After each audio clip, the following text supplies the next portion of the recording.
Sean and Joe, another episode ready to go. They're gonna talk about the good and the trash and anything in between. Cherishing make-believe, get ready for Halloween. It's the horror show. I know you missed those guys. Tune in and find out what's on their list tonight.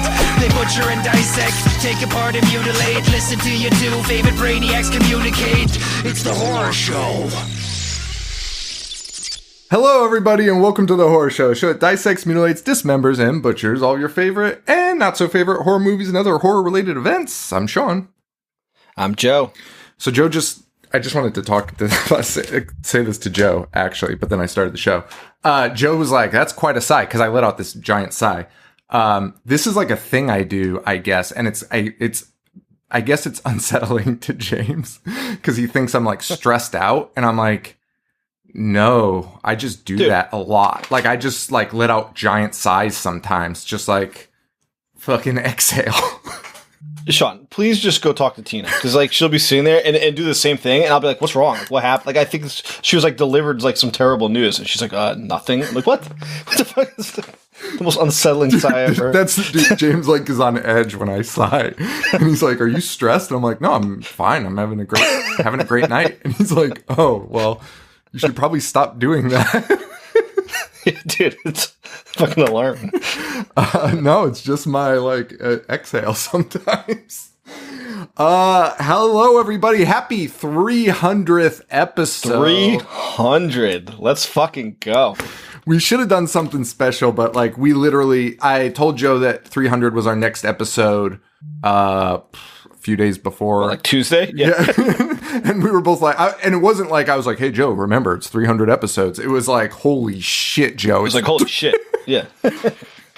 Good thing I caught this. And we were like, we don't even have a movie planned. So this is like the most, the horror show, in fashion of the horror show, to celebrate something. Which Paul mentioned too, because I told Paul to call in or whatever, and he wasn't, and he's like, yeah, just do it horror show style and fucking call me next week because you forgot the 300th episode. I was like, all right, fair enough.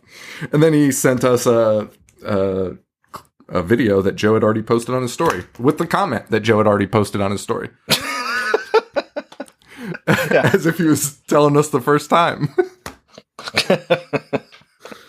Classic. Love Paul. So we got a special one today. We never announced this. We didn't tell anyone about this. Should I say special? But again, it's because we didn't know. So. Should I say special? Should I say special even? Before we get into it, Chicago, September 16th at the Brood. Yep. So come out 7 p.m. It is free. We'll be doing a live show and watching Chucky from 2019, hopefully. 19. Yeah. And check out the Brood, man. Good coffee shop. Really cool. They do like themed drinks and stuff. And it's just going to be a really fun night. And then we're going to go to Riot Fest the next day and try to survive. Try to hang with the kids. Let's go. Let's fucking go. And then what else do we have to promote? That's it, right? Yeah. Sounds That's like it. Live show. That's it. Okay. So with that said, we were debating what we wanted to do for this episode. And we came to a conclusion. Actually, we both kind of had it in the back of our heads because I think Joe mentioned it. And I was like, yeah, I was thinking about that. We've been talking about running back some old episodes of movies we did in the past. And one that sticks out, probably because it was like the first like super negative criticism I think we really heard. And it's so funny now. Like, dude, how personal attack. How much that affected me, then. And now, if I got that, I would literally Yeah, no. I would have the most fun with that. I would have had the most fun with that. I mean, I was still a little asshole to him, but not as much as I would be today. I'd just be like, fucking life.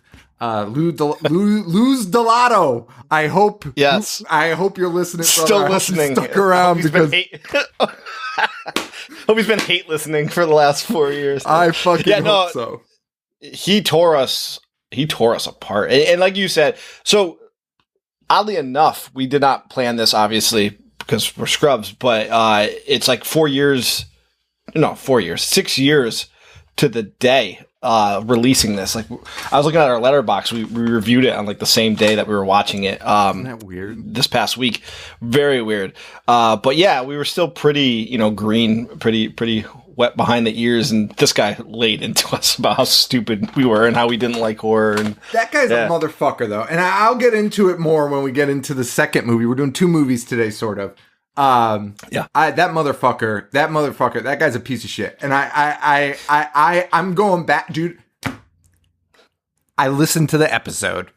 I listened to our episode. Oh, did? I Wow. went back and I listened to episode 81, which we recorded it the 3rd, which is the day we're recording today, but we released it on the 16th because we used to record the 2 episodes.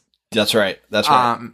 And I have some thoughts on us, period. But I have more thoughts on fucking Lou. I have way more thoughts on fucking Lou. I got way more fucking thoughts on Lou. After listening to it again, because I don't think I've never listened to our shows back. Yeah. So I'm excited. Oh, it's great. So I'm not gonna tell you my new if I have new. I'm not gonna tell you any thoughts on this movie. We haven't even announced the movie yet. I realize, but I'm not going to tell you my thoughts until we get to that. But yes, we should probably tell them. I agree. What we're going. So, guys, we're gonna go back, and we're also gonna give you a little new in this episode. So we are doing the Amityville Horror from 1979, which we've never done because that would have been a disaster. And then we're doing our rewind to an old movie we've already done in Amityville II, The Possession, which was a Dave A. Patreon request. That's why we did it. And yeah, I'm excited. To talk about it. And I'm not going to say a single thing about Amityville 2 till we get there. Okay. Yes. And also, I do want to highlight, not only is it 6 years to our last episode, but Amityville 2 turns 40 this month. So look at that. Happy fucking birthday. The stars have aligned. Dude, why does that happen to us? Every single movie we do, it's so fucking bizarre. It's like a birthday or an anniversary. It's nuts. It's fucking insane. And dude, the recording thing is absolutely crazy that it's actually 6 years to the day we recorded Amityville 2. I don't know where. I think my office, my company's office. It was definitely, I remember yesterday, because it wasn't the greatest time of my life. And I remember going to your office and just not wanting to do it at all. And I'm curious to hear what you say about the episode because I remember being miserable, having watched it. That makes a lot of fucking sense. That makes a lot of fucking sense. All right. Okay. Yeah, dude. There's a couple episodes in particular that I remember, and it was around this time, late August to early October of 2016, which I just wasn't in the best mind space, and I just remember just not wanting to talk about any of them and being like, this movie fucking sucks. But yeah. But it wasn't just you. I kind of sound the same way, so it'll be interesting. I think it'll be interesting to talk about. I'll tell you my thoughts on it. But so the Amityville Horror, 1979. Joe, you know what else we didn't fucking promote up top? And I think you're going to get into a little bit of ADAT territory here. All documented, all true. Our new side podcast that we're releasing bi-monthly or something, bi-weekly. One once a month. One on Patreon, one on the live feed when we don't do an episode. And we'll do that, to make up for when we have the live show. Yeah. So, yeah. And can I just say, but this is all what I wanted to talk about up top. I should write this shit down. All documented, all true. Amazing feedback about it. So thank you all for listening to that. I had the most fucking fun on that episode, man. It was so nice for me not to be in the driver's seat for once. It was there's just a little bit, it's a little bit easier going when you're not the lead, talking about it. And people were I saw a bunch of comments being it's fun seeing Sean as the straight man. And it's oh, no, I'm not the straight man anymore. This is the straight man role. Joe's the straight man now. It's like a swap. I mean, we both make jokes, but, I just get to sit there and fucking laugh and like it's like the greatest thing of all time. So Yeah, it's and nice. our buddy Mike, like we said on the episode, this is what happens in our private texts, and it's just nice to translate it, and it's nice to get that feedback. And I was a little nervous because when we did episodes on like the bike movies or Lords of Chaos, some people were like, "You're the fucking horror show. What are you doing?" So I'm glad people dug it. It was very fun, and I hope you can continue like that. And if you don't want to listen, skip it, because it was either that or we're not going to release an episode. So Yeah. it doesn't matter. You know what I mean? Fucking okay. Bunch of loose stilettos out there. Bunch of loose stilettos, baby. Guys, I'm so petty. I love holding a grudge for 6 years against some guy that affected me 0% in my real life. Ooh, I just remember fucking this motherfucker. I remember I like wanted to talk about him on the show, and like I couldn't yet. I didn't have that like fucking courage to call somebody out like on air. You know what I mean? So I was like trying to like be like, this guy. I think we talked about it. And we were like, somebody said something not so nice, and it was and like now I'm just going, hey Lou, mother,fucker, you come find me outside, mother,fucker. Beat the shit out. You don't want to act like that whenever you get negative feedback. You got to act somewhat professional. People, they have the right not to like it, right? Exactly. But for some reason, I think, like we said, since he was like the first and he went so hard, I mean, he just stuck out like a sore thumb. So. And it was about Amityville 2. Okay. Anyway, so all documented, all true is great. And this is actually going to kind of blend a little bit into it. Joe's going to bring some ADAT heat to this episode because the Amityville Horror, I don't really know a ton about. Is it even a true story? Like, what is the story of the Amityville Horror? So I did a lot of reading on the actual events, and I legitimately think doing this beforehand, the first time that we did it, might have not necessarily changed our mind, because I don't know how you feel about it this time, but it might have helped with our understanding of these two movies. Instead, we just went into it as, and not blind, but like just went into it taking the movie as face value. So I did a lot of reading.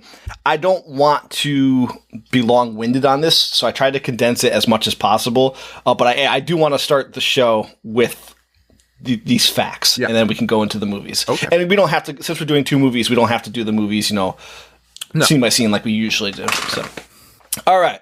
So, to understand the Amityville Horror saga, there's two parts. There is the actual crime that was committed, the murders in the first place, and then there was the subsequent haunting, the family that moved in. So two different storylines there. So to start, are you good? Yeah, sorry, my phone's just going off. I'm put on D&D. No problem. So to start, we have the DeFeos, right? So we have Big Ron, right, who is the dad. He had alleged mob ties. He beat the shit out of his wife. He beat the shit out of his oldest son, Little Ron. Allegedly smashed him headfirst into walls repeatedly as a child, which would probably explain the murder, the homicidal rage later on in life. Ron Jr., also known as Butch, he's the perpetrator that killed his whole family. He was 23 at the time of the crime. We know that he was, abused. He had the shit kicked out of him. And also he was an avid acid, heroin, and cocaine user. So, might along with the head trauma, that might, play a factor. Yeah. So the actual crimes, yes, it is a true story. People were murdered in that house by, the whole family was murdered by another family member, Butch, Ron Jr. Happened November 13th, 1974. He goes into a bar that he frequented often. He says, "Help, I think my parents are shot," and, his friends all jumped into a truck. The bar was like literally down the street, which is, I don't know why he had to go to the bar to tell them that and then hop into a truck and go back, but that's what they did. The victims were Ron Sr., age 43, Luis DeFeo, the mother, age 42, Dawn, age 18, Allison, age 13, Mark, age 12, and John, age 9. All were shot with a rifle at 3 a.m.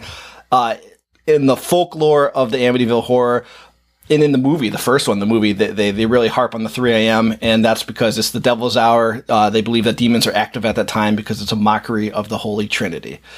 The parents were shot twice. The rest were shot once, and all family members were found laying on their stomachs. So, pretty much execution style, but the parents got it twice. What's interesting is that nobody in the entire neighborhood heard the shots that night, and they said that the weapon was done with a 30-30 rifle. Allegedly, I don't know anything about rifles, but it's incredibly loud. I found a YouTube channel called The Gold Bros, and it's fucking, check this out, because it's just these two brothers that shoot guns, and by shoot gun, like they shoot guns, they test them all out, but they test them out on Christmas trees, and they just make bets with each other on how many shots it will take to chop down an entire Christmas tree. This gun is loud as fucking balls, and it cut down an entire Christmas tree in 4 shots. So I think with the amount of victims, somebody would have woken up at some point and tried to escape. They're all face down. At the time that they were discovered. So to think that they were just sleeping on their stomachs and didn't move, that's a little ridiculous, in my own opinion. Yeah. So he's questioned by the police, obviously. He says it was a mob hit carried out by a guy named Louis Fellini, who promised to whack him and his whole family. So that's what he said. Upon being apprehended, he cracks and admits to the crime after 12 hours, which that is a pretty quick time to give up on your original Not even a day? defense.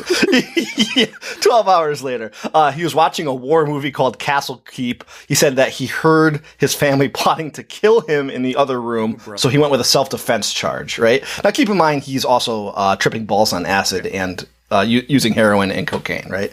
What a combo, man. Like, really.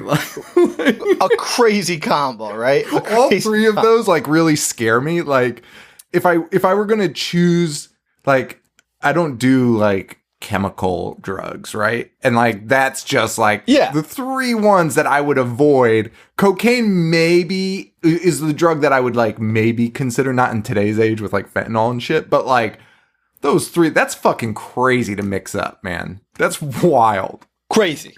And, you know, back then, dude, 70s acid and 70s cocaine, like, give me a break, dude. Guy's out of his mind. And I know I'm reading notes. Like, I don't like to just, like, read notes like a robot. I just want to get these out as quick as possible so we can talk about the real show. So the court psychologist determined that he had antisocial personality disorder, which doesn't mean that he's insane. No. He knew what he was doing, and also that guy was like, he's consuming a shit ton of drugs, you know? So that's probably the factor. Also, he had been threatening to kill his family for fucking years and would just be like, I'm going to murder everyone in this house. They treat me like shit. They all beat the shit out of each other. Mostly his dad, you know, was where his anger was. So much so that his parents took him to a psychiatrist, and the psychiatrist explicitly said to his parents, commit this guy or he's going to murder you. Like, this guy is serious and he's going to kill you. And allegedly, like, when everybody heard that these murders happened, they're just like, oh yeah, it was fucking Butch. Like, of course it was him. He also tried to leave home, but his dad disabled his car and was like, get the fuck back in the house. And he was of age. Like, he could have gone out on his own. So his dad brought him back. All of this plays into Amityville II. I agree. Yeah. It follows, you know, while I'm saying this, I just picture Burt Young's face, you know, the entire time. There's an author, Rick Osuna, that he wrote The Night That the Feos Died. He interviewed Butch in the year 2000, and Butch said that, yeah, I murdered my entire family, but my sister Dawn helped. Dawn was the 18-year-old. That kind of gives credence to, or it kind of explains, you know, if you want to go down a conspiracy road, why no one else heard the shots and why nobody else escaped. If somebody else was helping, you know, maybe tie them, hold them down, hold them back, distract them, moving the bodies afterwards. There's interview footage where Butch says that there's others involved and that people are scared to come to the reality of the truth. And then he also says he wasn't there at all. So, you know, take whatever this guy says with a grain of fucking salt. He is like a Charlie Manson light when you hear him talk. Dude, like if Charlie Manson was a Long Island Guido, it would be Butch DeFay. I was about to say, like, when we were talking about the drugs, I was actually going to make a Charles Manson reference because we talked about him recently on a bonus episode. And, like, I was like, oh, it sounds like Charles Manson. And now it really does. It's just like fucking every story. And fucking... It does. What's his name? Fucking Varg. Same thing. Like, it's just like... I mean, with less drugs. It's just like, every time you talk to him, it's like the story changes. And you're like, dude, what the fuck? Like, Yes. And there's always the one story where he's like, I wasn't even fucking there. And you're like, okay, all right, I'm done. I'm done listening to this shit. I mean, you can find this interview. I listened to it, and you're just like, yeah, man, you know, how would you explain this? People don't want to come to terms with it, you know? And he's like, but I wasn't there, so I don't fucking know. It's like, okay, guy. You just admitted to killing him. Like, what are you saying? But allegedly, Dawn wanted to move to Florida with her boyfriend, and her parents were like, no way. So she convinced Butch, along with an unnamed accomplice, to kill them, but just the parents. The whole plan was just to kill the parents. Supposedly, after the double murder, the friend bounced. Butch went after the friend to be like, where are you going? And when Butch came back, everyone else was dead because Dawn killed them. So Dawn, this is another theory. Dawn killed the kids. Butch, in a fit of rage, killed Dawn because he was kind of fond of his siblings. He didn't want any of that to happen to them. So Now, that sounds a little ridiculous, right? That, you know, somebody leaves. I love this. Butch also claimed at one point that a demon approached him wearing a black robe, gloves, and handed him a gun and said, kill, right? Again, he's tripping balls off of acid. Right. Now, while all this is happening, this is true. While all this is happening, a DEA agent was staked outside of the DeFeo's house because of the mob ties. Because of the mob ties. And he is on record saying this. Now, I don't think that they can interfere. I don't know. That it doesn't make sense to not be able to interfere if you hear a murdering. If somebody's being murdered, it's the general rule of thumb. It's like blow your cover. Yeah. Blow your cover, right? You're not, because he's not undercover. He's on a stakeout, and he just found a crime. He's on a stakeout. He's on. Yes, exactly. You have reason. You're probable cause now, right? You'd probably be like, "Oh, this is it. Finally, like the mob hit. I can catch him. Like I can go back to my family." Yeah. So he was staked outside of the house the night of the murder. He did not hear the gunshots, which, again, the kind of gun that they claimed was used probably would have tipped him off. But he did say that he watched a woman exit the house that night in a black hooded robe. Exit the DeFeo's house in a black hooded robe. Now, Butch said that a demon came to him wearing the robe, like I just said, and gave him the gun. So there might be a possibility, like obviously it wasn't a demon that the DEA agent saw, but there might be a possibility that the sister was involved. Maybe she came into the room, was like, Butch, we gotta fucking kill our parents now. Handed him a gun. Butch is tripping balls. And it's like, holy shit, like I'm seeing the fucking hellfire right now. So that might be legit. You could make a case that there might be a possibility of that. And there is also, which I love this fact because it plays into part 2, there is also a sincere thought that Butch and Dawn were incestuously involved. And that Butch killed his parents, Dawn killed the rest, like I said, and then Butch killed them. The mobster grandfather, who was, he's legit, you know, he's legitimately a mobster. Word is that he he definitely showed up at prison right after the murders were committed. But word is that he knew that these two were romantically involved and siblings, and that he went to the prison, talked to Butch, and was like, listen, man, just take the rap. Shut the fuck up. You cannot soil our name. Like, there are powerful people that will ruin us, that will ruin me. Just take the fall for all of this. You're already fucked, right? So that is allegedly a conversation that happened when Butch, when the grandfather visited Butch in prison. That's intense. So all this kind of makes me appreciate part 2 more, and I wish that I knew some of these facts going into it. Okay. The first time. Okay. So, yeah, that's interesting. I mean, it definitely spins part 2 a little bit. And part 2 has like an interesting backstory too alone because it's based on a different book by a different author than part 1. Yes. So it's interesting. I have thoughts. Yes. So I do too. And in court, a criminologist said that he believed more than one weapon was used and that the bodies were moved after the time of the murder. Oh. And honestly, with all this information and all these moving parts, a demon might be the most fucking reasonable explanation. I'm down with that. I'm down with that. And then not to waste time, I won't go into the whole Lutz saga, but just know a lot of the stuff that they claimed is most likely bullshit. And there are court affidavits where like the priest himself was like, I never stepped foot in that house. Like I called them and talked to them on the phone, but a lot of the claims that made it into the first Amityville horror movie could be refuted. So the Lutzes are real people. The Lutzes are real people. They moved into that house 13 months after the murder, and it was still furnished with everything. Fucking Christ. Still furnished with everything except for the bloody mattresses. Come on, man. What the fuck? And they said, like, immediately things started happening. They also claimed the dog tried to hang itself. It's just like, just watch your dog better, man. The dog's not trying to hang itself. Don't watch your dog better. You don't have to watch your dog. Your dog's not fucking hanging itself. Watch your cords or nooses that you have lying around, I guess. It reminds me, our hometown has that Facebook page, the Facebook pages for the towns. Yeah. I remember somebody being like, there's something going on with the water. My cat tried to commit suicide twice by running in front of my car. And I'm like, no, it fucking didn't. It's a cat, dude. Just watch out when you're backing up. Dude, saying your cat tried to commit suicide twice. Like, dude, lock your cat up. Get it some fucking Prozac. Wow. Okay, so that's interesting.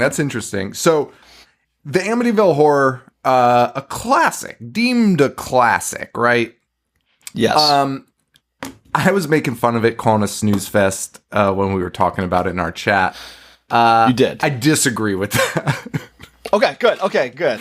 I actually think it's the best haunted house movie ever made. Period. End of story. Okay. I don't think there's another one that even touches it. Maybe I'm very glad that you said. No, I mean, I'm very glad that you said that, because watching it now, I'm like, this is the blueprint. This all haunted house movies that follow this are taking everything they know from Amityville Horror. And they still can't get it fucking right. They're all fucking boring as fuck. Haunted house movies are generally not great. They are slow paced. Amityville Horror, dude, from beginning to end, they hit you with the spooky stuff. Like, every 15 minutes you get a spooky event, and it's like, it's amazing. The pace is unreal, and they just do it the whole movie, and then there's the big climax, and then the movie's over, and you're like, that was fucking incredible. That was fucking A+. I agree, and it really has it all. Like, when you think of a haunted house, you don't just think of like ghosts making noises. You think of like black goop, disgusting muck, and like eyes appearing in the windows, which that scene has stuck out with me as a kid, and I still think it's really well done. And Josh Brolin's dad, James Brolin, I don't know why I started with Josh Brolin's dad, but James Brolin as George Lutz, his descent into madness is so good. So nice. It's so good. He also slowly turns into a poodle. His hair is so like curly and manicured at the beginning, and by the end it's just this giant curly poof. I've never seen anything like it. Yeah, it's because he must have legitimately been sweating. Like, they must have just been making him wear those sweaters in sauna, and like the room must be like sauna temperature, because every scene he's just like he looks so uncomfortable just dripping, which goes to my biggest problem, not with the movie, just with the scenario and the characters in it. And if the Lutzes are to believe, my problem with this, fucking leave. There is a time in this movie where a subtitle pops up, and it's like 5 days later, and you're like, what? Dude, they suffered like a lifetime of trauma, and this is only 5 days later. I would have been out of there 3 days ago. One of my notes in this is like, at what point do you leave? Realistically, like really thinking, you just bought a house, right? Yeah, $80,000, an $80,000 house, yeah. Which they're like, Jesus Christ, how are we gonna fucking afford this? So wild. And $80,000 house, you move in, you have to think. And by the way, I over exaggerate everything. That's why I wanted to bring this up, because I would for sure be the one that's like, I'm fucking out of there, first chance. But really, like, you think about it, you spent $80,000. You can't just like leave a house. However, in this situation, there's got to be a point when you fucking leave. And there's a point. What's the fucking point? There's a point, and there's a couple times that I want to highlight of people waiting way too long. First, of course, that priest waiting to hear a voice saying "Get out." Dude, you have 1,000 flies on your face. I would have been out of there the second, like, more than one landed on me, right? At the very least, even if you didn't think something diabolical is going on, I would just be like, I'm not staying in this room. It's disgusting. Like, you ever have, like, 3 or 4 flies in your house and you're like, oh, you're, like, fucking disgusted. You're like, oh, my God. Like, this is so fucking gross. I have to kill 4 flies. I have a detached garage where when we have like outdoor parties, we'll set stuff up. I once had like 3 flies in there the day before, and I was like freaking out, being like, how are people going to eat? Like, take stuff if we put food in here. Buying fly traps and all that. Dude, they're fucking nasty. Like 3 or 4 like is a day ruiner. You're like, what did I do? What did I leave out? 100 fucking flies. I wouldn't eat. I fucking gone. All on your face. Yeah. Dude, just think there was a body. You'd think there's a body. Yeah. Waiting for a demonic voice to tell you to get out. Like, come on, guy. Come on. I love by the way, $80,000 in 1979 is equivalent to $326,000 today. So okay. All right. Kind of as actually no, it was 74 when they bought it, so it's 480,000. Jesus Christ! Yeah. So and he's like, inflation, dude. I know. And James Brolin at one point is like, hey, this thing should have been 120,000. Okay, let's see what that would be. 120. God, those people. Yeah, 721,000. Jesus Christ. It's a big house. It's big. It's a big house. Yeah, and it's got a nice property. So, Amityville 2 is a prequel. Where people... Amityville 2 is a prequel. Yeah. And it's supposed to be the DeFeos. Yeah, but they changed the name. And I think that's because everyone had the fucking piss suit out of them in 1979. Oh, are you serious? Dude, everyone, including the Lutzes, the people that wrote the books, and they're all suing each other. It's just a fucking nightmare. Oh my God. What was the purpose of that? Trying to cash in on the movie, you think? Or like, that's crazy. Cash in the movie, defamation, just you name it. There's actually an article that you can look up, and it's called, it's from the Washington Post in 1979, called The Calamityville Horror. That really goes into detail about the lawsuits and how it like everyone's life is just impacted by this. Now that I'm thinking about it, oh, fuck. I wish I remembered or did any research, but I didn't think about it until just now. I'm pretty sure the Amityville Horror ended up causing like a thing in Hollywood where they were like, I forget what it was. I think they made a change in the way they make movies based on real events because of the Amityville Horror. And like all the lawsuits and the mess it caused. I feel like it was like, fuck. It was like the birth of something. Like they changed something in the industry. I can't remember what it was, but go listen to another podcast. I'm not sure, but they definitely, yeah. But they definitely changed the names in the second one, which I assume is to avoid the headache of what they just saw. Yeah, and then in the third one, they go back. They ignore the second one and the Lutzes, and then they start talking about the DeFeos in the third one. Fun fact. Yes, and doesn't the third one like focus on the priest angle? Yeah, which, by the way, okay, I gotta wait till 2. 2 is frustrating, regardless of the facts. All right, so Amityville 1979. You know what else is another point where I was like, why are you staying in this room right now, is when Margot Kidder looks at James Brolin and his eyes are like, dude, his eyes are more red. Like I don't even know how they got the makeup to look like that. It's just like pink underneath and it's just like perfect circles of red.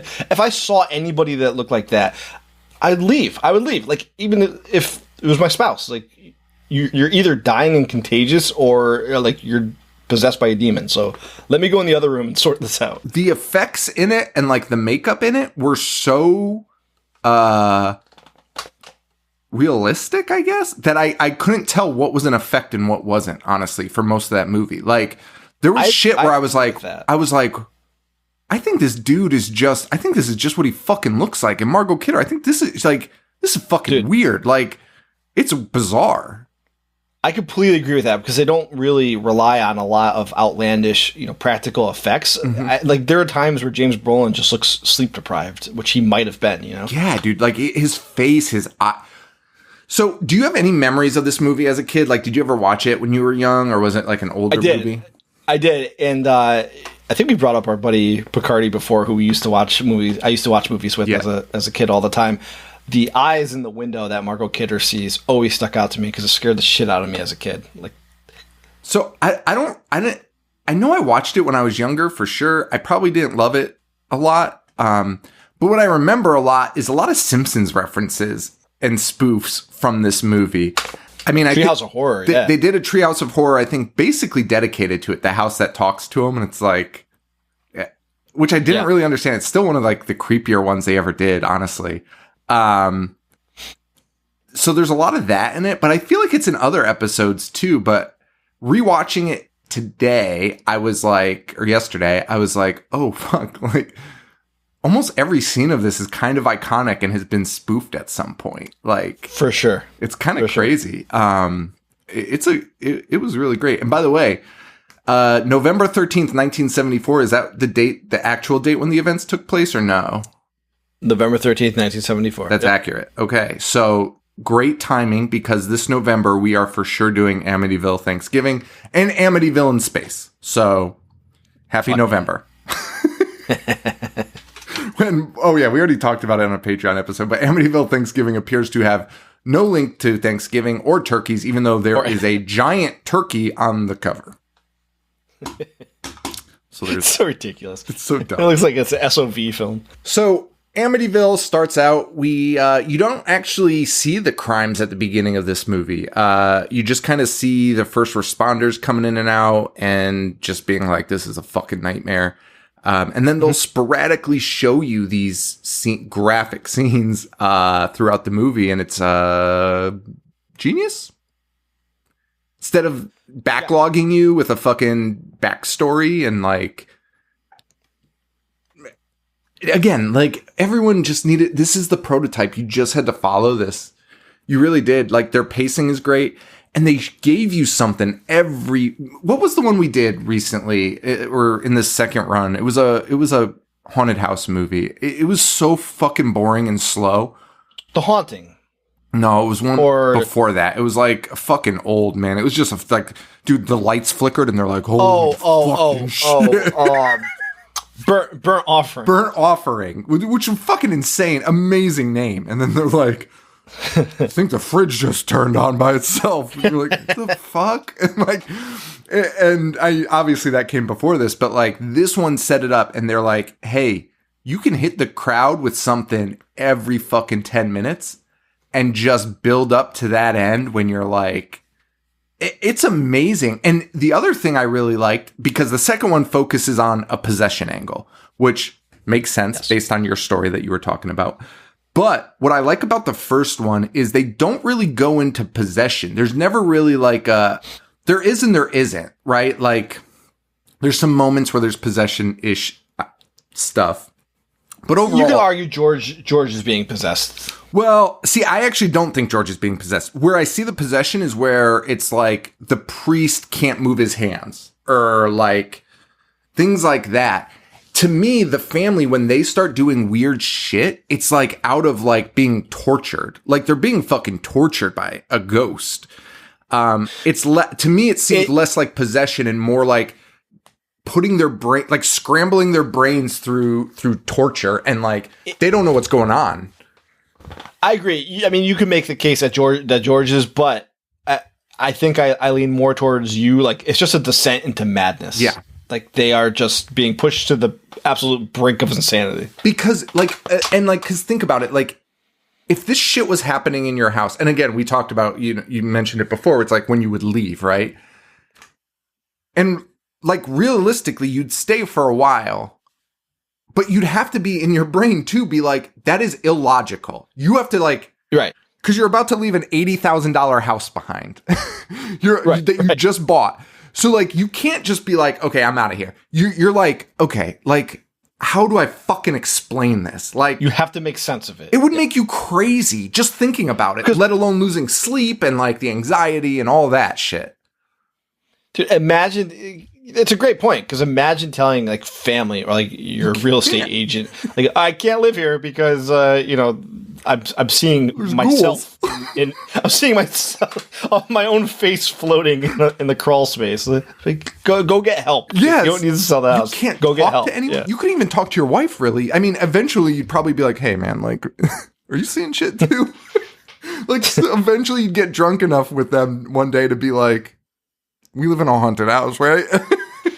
But it like, that to me is just like, it's like psychological warfare by the fucking devil.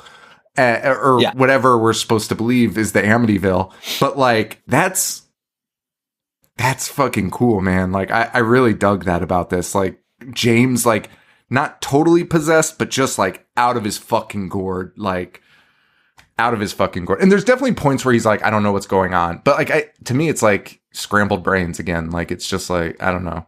Agreed. Like, I've been so tired that like, I'm just like, I don't know what the fuck I'm doing.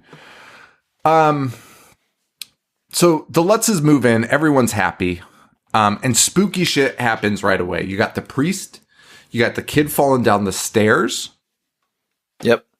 You got Margot. Imaginary friend Jody. Oh, Jesus Christ. That's fucking creepy as fuck. And then you got Margot Kidder just looking fine. She looks great. Yeah. Bro, Margot Kidder. Coming right off of Superman. Margot Kidder, more like Margot Titters. Hello, you-hoo. I'm kidding, guys. No, she's There's so many scenes of her doing just like, Jane Fonda workouts. I love it. I fucking love it.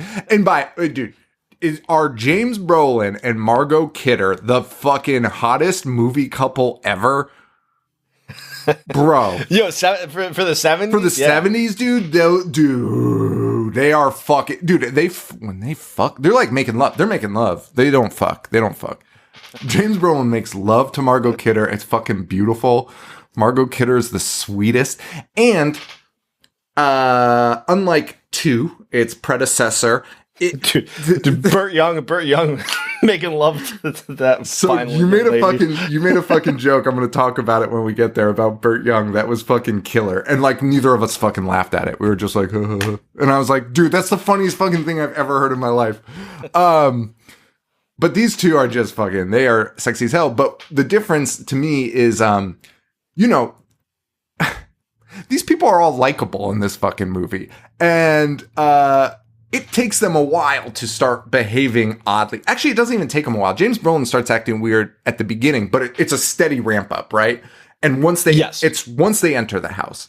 Whereas the second one, my main issue with it is people are behaving insane before they even get in the fucking house. But dude, the dad, what's Paulie's name? Burt Young's character is a piece of shit. You didn't need any of this. Like, you could have just made a movie based off him, and it would be a terrifying, like, bleak movie. Right, that's what I'm saying, dude. The fucking opening scene, he's like, "Hey, fuck it, hey, fucking Mama Luke," and then his son walks up, and he's like, "I'm gonna fucking kill you." Where the fuck were you? It's like, I'm just getting cigarettes. Like, oh, you're a big man now? It's like, I ought to fucking smack the shit out of you. He's like, you're not big enough for me to beat the shit out of. Okay, all right. Which, by the way, is accurate. Kind of checks out. It checks out. That's how that guy was. Yeah. It checks out. And he was also rich, and he apparently he would do this and just like kick the shit out of everyone and be like, I fucking hate you, and just be like, hey, I love you, and like throw them hundreds of dollars and be like, go buy yourself something nice. So. I want to talk about 2 so bad. Let's get through 1. All right. I have so much to say about it. Yeah, like you said, the kids are talking to ghosts, and like James Brolin is on edge the entire movie. This movie should just be called James Brolin on Edge, because I've never seen a guy so on edge for so much. Dude, that must have been hard to do as an actor too. I'll be honest, like, looking like that and acting like that is like crazy. The acting in Amityville Horror 1979 is top-notch horror movie acting, and The priests, dude, those priests are like classically trained actors, and they are so good. That scene where the mayor from Jaws shows up, who once again is just like, "Don't worry about it. Like we can't report this." I love that he's typecast as that guy. I know, but that scene where those priests are talking to each other is honestly like really riveting. Yeah, and nothing's happening. They're just talking about like the right thing to do and their morals and their beliefs, and you're just like, wow. And you know, and we'll talk about it in 2 a little bit. This is the perfect fucking blend of like Exorcist, but like, what would the word be? Like, not sleazy, but like tropey haunted house. Like, it's a fun watch, and they also get to include some of the religious stuff, which I always find interesting and fun. But they made it fun in this, and that's hard to fucking do without dragging the pace down. And these priests, everyone is on their game. Yeah, this poor priest. Talk about people moving out. This priest needed to give it up because, like, literally, he goes to the house, he gets covered in flies, and then has, I don't even know, like a heart attack kind of thing, or like something happens. He's in the hospital. Yeah, I think he even cuts his hand on the window or something. Like comatose. Yeah. Yeah. And then he's getting like stigmata boils too. Dude, and then he wakes up, and then immediately more shit happens to him. They do a Tommy Boy bit where they're driving, and the fucking car hood flies up, and they're like, "Ah!" It's crazy. These priests are like, they get it every time. So it was fun because that never happens.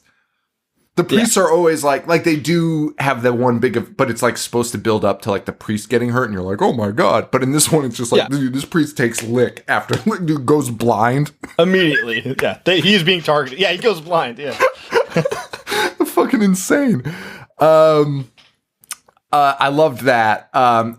Josh Brolin's acting is nuts, and Margot Kidder's having dreams where she wakes up screaming, she was shot in the head. I was just like, dude, that's terrifying. This is scary to have shit. your spouse just sit up and scream at me. Like, what the fuck are you talking about? And James Brolin just like looks at the clock and is like, James Brolin, also, I don't know if it's like a regional thing. Maybe other parts of the country still have this, but owning a double-bladed axe is fucking insane. Dude, because you can't buy them anywhere now. Because I just bought an axe to chop wood with.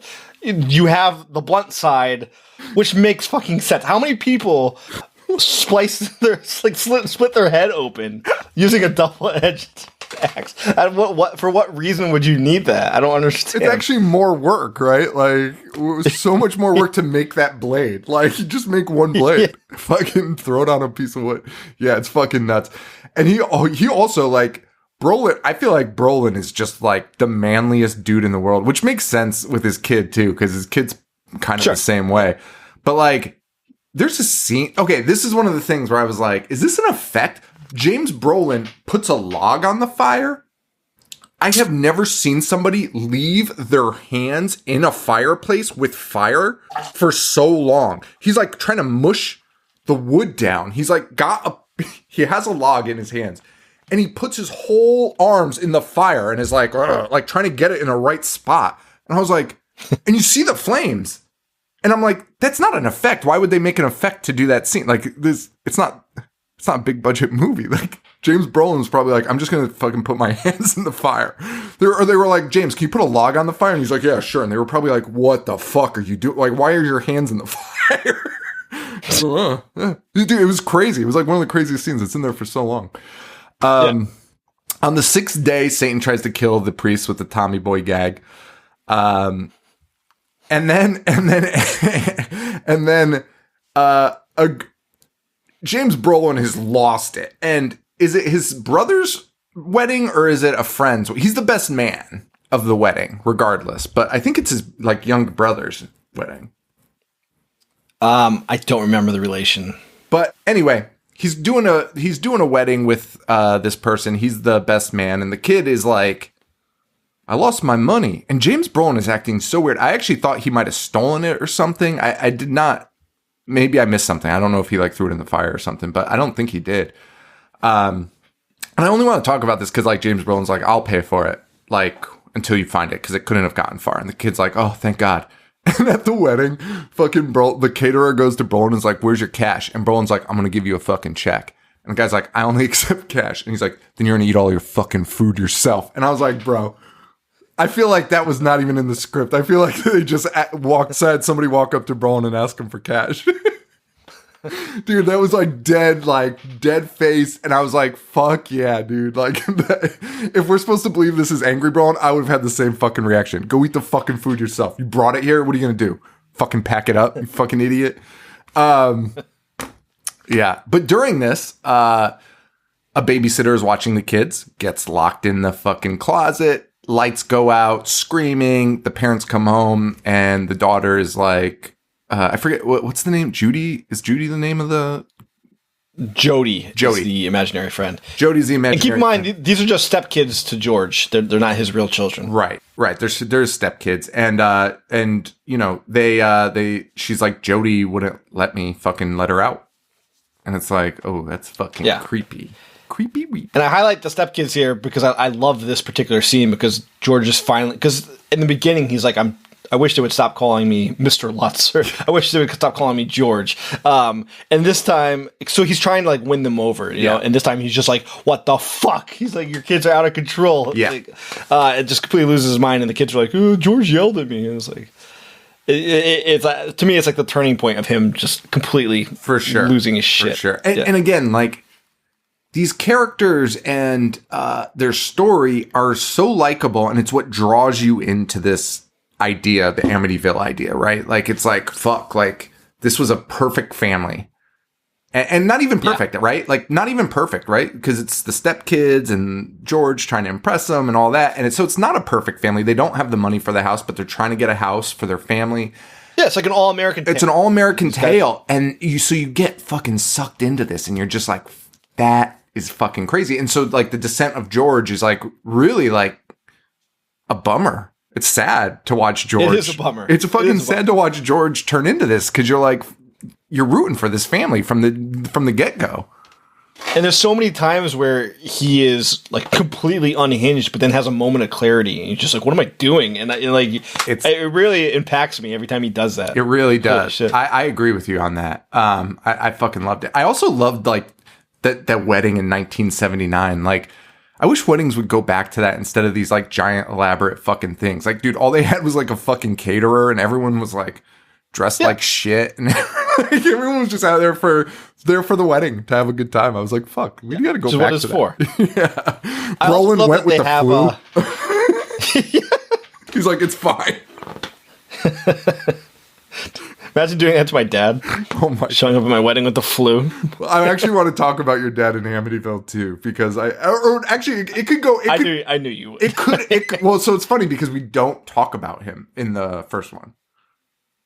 We both mention our dads being a certain way at one point, but we don't really talk about it. But actually, I wanted to talk about your dad more importantly. As a check, if you brought your dad to the Amityville house, and you were like, "Dad, great news, we got a house," and he's like, "Let me fucking check it out." What a fucking nightmare, dude. That is what I thought of in Amityville 2, because right in the beginning, which everything's breaking and shit. I'll save it. I'll save it for Amityville 2, because there's one scene in particular that like really stuck out to me. But yes, if my dad was in this house, we wouldn't even. Dude, first off, Satan would be fucking exhausted. Be trying to, you know, scare this family out and possess them, and my dad just talking about the pipes and the creaks and sturdiness. You'd be like, Satan, like, no, man, I'm trying to possess you. You'd be like, Dad, this isn't OSHA. Dad, the power goes out every fucking 10 minutes. It's fucking crazy. And he'd be like, yeah, I told you the fucking old wires. This is fucking... This isn't up to code. Give me the seller's number. I'm going to fucking call him. This should have been on the inspection. You're totally fucked, pal. All right? I told you this at the beginning. And he didn't. Oh, man. I want to talk real quick about the other couple. So George has like a writing partner, Jeff. Yeah. Who he punches at the bar because Jeff's like, "What's wrong with you, man? Like, you're not helping me. We need to get this business off the ground." Jeff and Carolyn are somehow the most toxic couple in the entire movie, and they are not possessed whatsoever or impacted by the house. When they are on screen together, Carolyn will like make a suggestion, and Jeff will just be like, "Shut the fuck up. We're talking." It's so fucking nuts. They're fucking insane.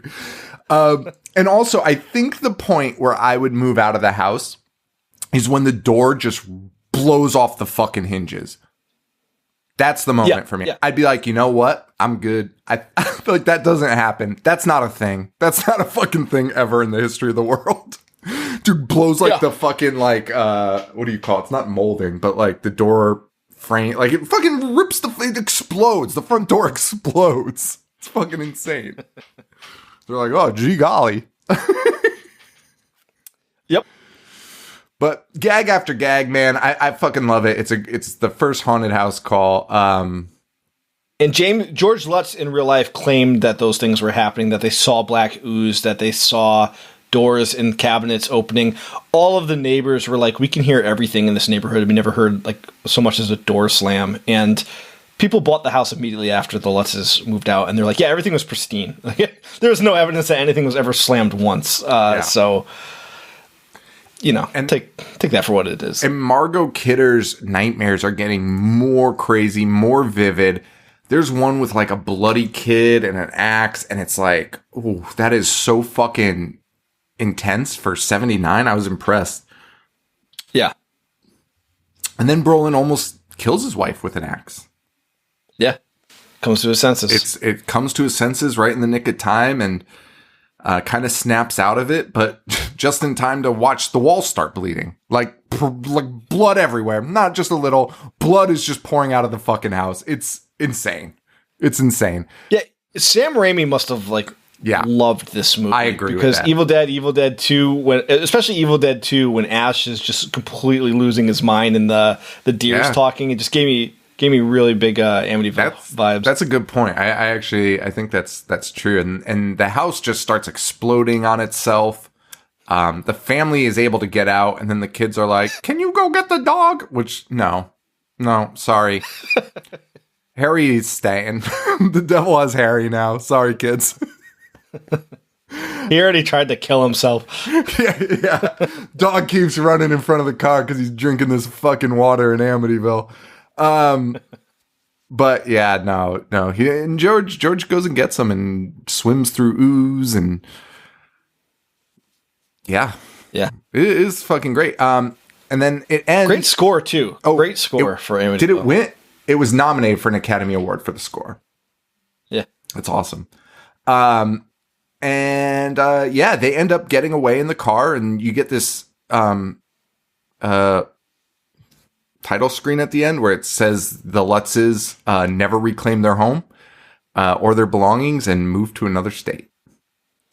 Yeah, and then they wrote a book and made millions of dollars, and the Warrens got involved, and another family moved in immediately and lived happily ever after. So, a great movie, beginning to end. I actually love the ending. I think the ending's perfect for a haunted house movie. There's too many haunted house movies that end with like, we fixed it. We got rid of the we got rid of the devil and the ghosts. And it's like, this one was like, nope, we're fucking out of here. Peace. Don't give a fuck what happens to the house because we can't stop it. It's a supernatural entity. And so many great quotes in it too, right? Like fucking George saying houses have no memories, and like, oh, fuck, man. Yeah. I fucking love it. And then there's, what does he scream? He's screaming that one thing where he's like, like, I'm mad. It's fucking great, man. I fucking love it. Then 3 years go by. Yep. And and they make Amityville 2, which is called it's called Amityville 2 The Possession. They drop The Possession. They drop Amityville Horror for Amityville 2 The Possession. They use a different book, which again they got sued for. Where's my notes on that? Hans Holzer wrote the book. It's called A Murder in Amityville. Right. So yeah, George Lutz wanted the sequel to the 1979 film to be based on a book, The Amityville Horror Part 2 by John G. Jones. So even Lutz wasn't even like, use my book. He was like, this book is the way to go. But Dino De Laurentiis, this boy, you know him, horror show fucking star of fame, Dino De Laurentiis, was like, no, we're going to do Murder in Amityville by Hans Holzer. Let's sue De Laurentiis. Lost. But he did succeed in them making every poster say this film has no affiliation with George and Kathy Lutz, which, by the way, my aunt's name is Kathy Lutz. But what good does that do? Everyone was probably like, who the fuck are they? Like, why is that a thing? Like, no one gave a fuck. But yeah, so they make this, and it's based on a different story. It's a prequel. It's an origin story. Yeah. Okay. So we've talked about this. We did an episode on it. Again, number 81. Please don't go back and listen. I hated it. Dude, okay. I'll talk about the episode first. We're whispering. Yeah. We're like, dude, we're talking so softly as if, and I don't know why. I think it's because the office was so big and empty that we like, I don't know what it is, but I'm like so much more obnoxious now. Like I like, it's so low energy. It's so low energy. Our energy is so low. And you just said what you did, right? Like you were in a bad spot.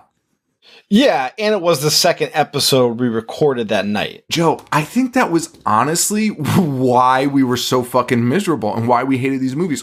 First of all, the entire episode, I'm just like, I don't even want to talk about this. Then don't fucking talk about it. What are you doing? What are you doing? Why are you saying that? It's fucking insane. I remember because we talk about it all the time. Like we release Patreon episodes now, but we would go to a different location. We would drive to a location to record. We would talk about bullshit for some reason for like an hour and a half. Yeah. And then we would start recording. We would record one episode, and then we would record a second episode. And then we had like work. We would do this on Tuesdays or like Thursdays. Yeah. So we had work the next day too. Everything about it was idiotic, and it makes sense why we were so low energy. Low energy and just miserable. It makes so much more sense. Like I was like, this bums me the fuck out. Like, what are you doing? Like, it's saying, why are we talking about it? Don't talk about it. Maybe pick a fucking different movie, pal. Like, what the fuck? Like, I don't know what to tell you. Like, I would have definitely wrote us a negative review. But also, like, I'm way more obnoxious now and loud and fucking boisterous and fast talking.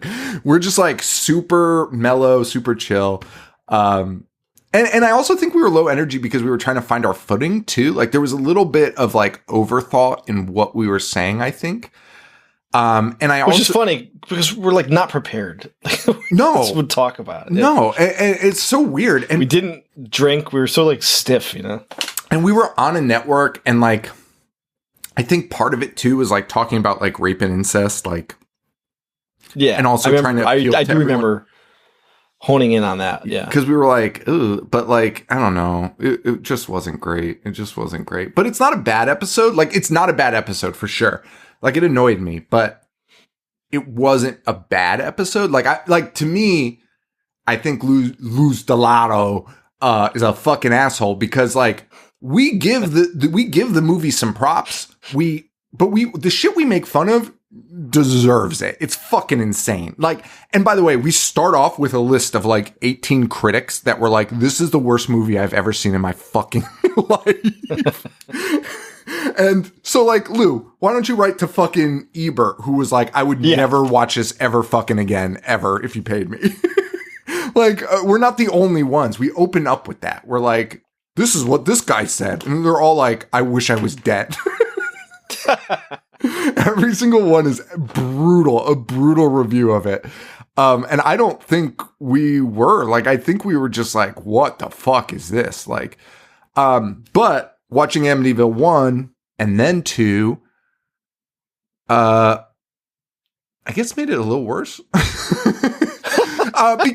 Because they had the framework. They had the fucking story. Dude, you could just copy it. You could just fucking copy it with what they did to this fucking Amityville franchise is honestly, it's like when a major band breaks up that could just tour forever, like the fucking Beatles or something, that could just tour for the rest of their fucking lives, making billions of fucking dollars. You know what I mean? It's like Amityville could have just run that back with different families year after year after year, new gags, new shit. And instead, they couldn't even fucking keep it together. Like, they do this, which is fucking alarming. This is an alarming movie. Like, regardless of whether it's true or not, it's fucking insane. Like, no one wants to sit through this. And you know that because they gave a cut to people and American audiences were like, I hate this so much. and Dino was just like, this is the fucking best. We want them to squirm. Dino,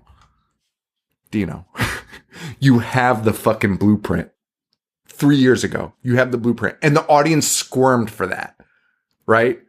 You don't need to make them squirm by having an anal rape scene that you cut out. Like,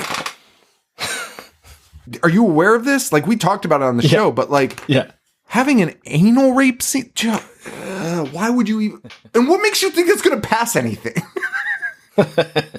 That's probably the most alarming part. Well, no, the anal rape's the most alarming Dude, part. the anal rape is nuts. Also thinking that would pass.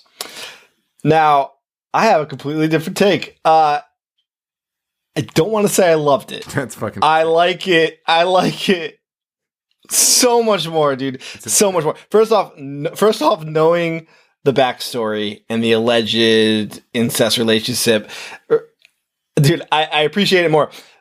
There are scenes that are so tensely shot, like, dude, Sean, there are scenes that are so for those that can't see his face, that aren't watching a video, he's rubbing his eyes in disgust. Dude, there are scenes that are legitimately tensely shot, that I honestly feel ashamed for not appreciating before. And my only criticism, well, it's not my only criticism. First off, the guy's face is he is the most unfortunate looking man to be a lead. But my biggest qualm is that they did not, I'm fine with the possession angle. We didn't need an exorcism angle. Like, we knowing the backstory, it should have ended with the crimes. Yes. The movie should have ended with the crimes. It does, by the way. That's the end of the movie, and then they just tack on an extra movie at the end. We have an extra 45 minutes of a priest doing an exorcism on DeFeo, or whatever his name is in this movie, complete with, like, his face shifting and melting, and like... And by the way, it is a complete knockoff of The Exorcist, because the priest is just like, take me. And like, dude, we don't need this. This isn't true. This didn't happen. What are you doing? But everything up until when the actual crimes are committed, I thought was legitimate horror. And Burt Young, like, some of those scenes of domestic abuse are like the most unsettling, realistic domestic disputes I've ever seen on film. The way that he is screaming at those kids and like beating them is honestly hard to watch. It's terrifying. I agree completely. My issue with this, there's a lot. I have so many fucking issues with this. More of the structure and stuff. And I do want to tell you something though.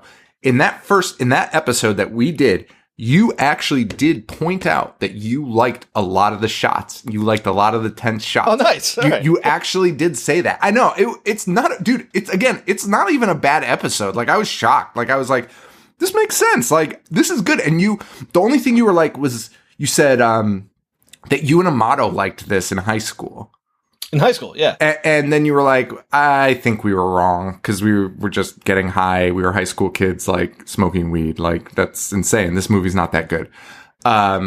Which is a fair assessment. And it's a fair that you like it again. But you did say, you were like, I actually do like a lot of the way the things are shot and things like that. So you are on track, brother. You are holding ground. That makes me feel better. I do think I legitimately think this, and it's a shame. I tried to be like Leonard, what was it? Leonard Maltin back in the day. I'd be like, I have to, like, I'm a film critic. I'm not a fucking film critic. This was fun for me until the exorcism angle, and that's all I have to say about it. Like, I thought it was creepy, intense at times, and I had fun until that part. I think the writing and the structure are absolute fucking dog shit, and I wouldn't fucking recommend anyone watch this. Come on, Tommy Lee Wallace, the king of second-rate horror movie sequels. He did Fright Night 2, Halloween 3, which I know Halloween 3 is beloved. I love it now. But come on, compared to like the first one, they're all ridiculous. Listen, I know it's come back around, and now everyone's like, it's the best movie ever. It's not a Halloween movie. Go fuck yourself. It's fine. It's a different movie. It's a different fucking movie. Crying about remakes. Oh my god, can you believe they're remaking this movie? Can you believe Halloween 3 isn't about fucking Michael Myers? No. Fucking asshole. Don't cry about fucking everything and tell me you like that. And by the way, I like Halloween 3. It's cool. But it's not, it sucks because they named it Halloween 3. Anyway. Do you know people don't like Halloween 2? I have found in doing this show that most people hate it. Don't like Halloween 2. Which I love it. I love Halloween 2. I love it. Great. Dude, rolling Halloween 1 into Halloween 2, I fucking dig that shit. I watched Taking place seconds later. The fuck? I love it, Let's man. go. I love that fucking movie. Okay. Anyway. Guess there wasn't enough Irish pagan folklore in it for everyone. Because, you know, that's what the fucking franchise is about. Hey, guys, it's fine. We're fine. Everyone's having a good time. But yeah, I think this is like a waste of a franchise. I think they could have done better. Okay, so here are our complaints from the episode that Lou took issue with. Well, no. So Lou's biggest issue, by the way. So there's this guy. Should we? Because I don't think we've ever talked about it. I think it's so funny doing this, targeting this one guy that we don't know. And by the fucking way, this is like why we wanted to do it, was to like fucking pick on Lou, and I don't give a shit. Because it's not even his real name, right? Like, it's... I thought it was his real name forever, and you're like, Sean, it says lose the lotto. Lose the lotto. Unless that's his real name, Lou Stellato. It's not. This fucking prick.